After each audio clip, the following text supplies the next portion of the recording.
السلام علیکم.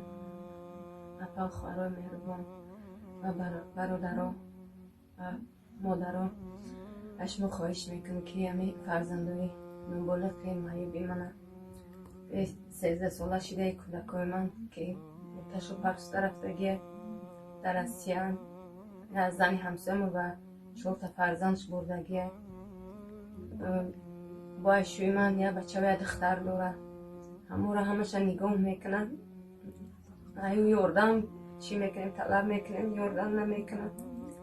4 تا کودک همه را نگاه میکنن.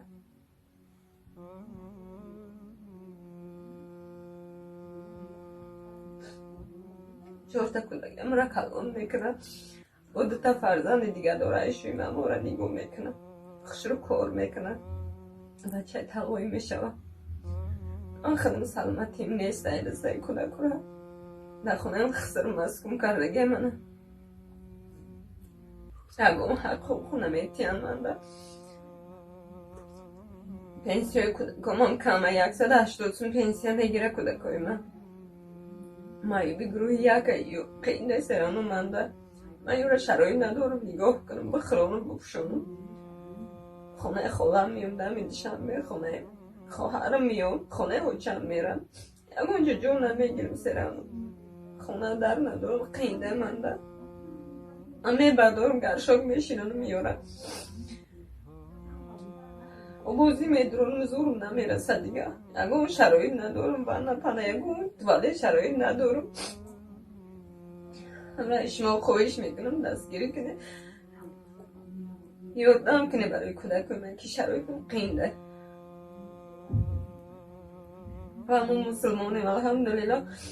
کودکام کساله خدا میترسم من گبی دروغ نمیزنم. خدا شاهده چی گبی زدم که در قیامت جواب میگم در این گپم حقیقی یاردم کنه برای کودکای من. یه کودکای نیست کودکای من 13 ساله گذشته هر دوشم نره نمیگره. دختری کم این فاطمه این فاطمه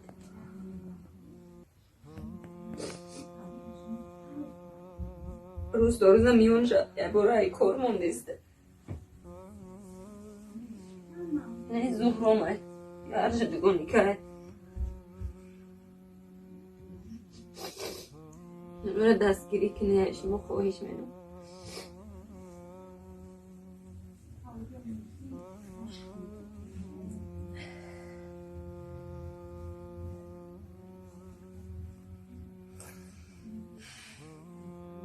صاحب 3 فرزند و 3 کودک خودم نگاهشو میدم.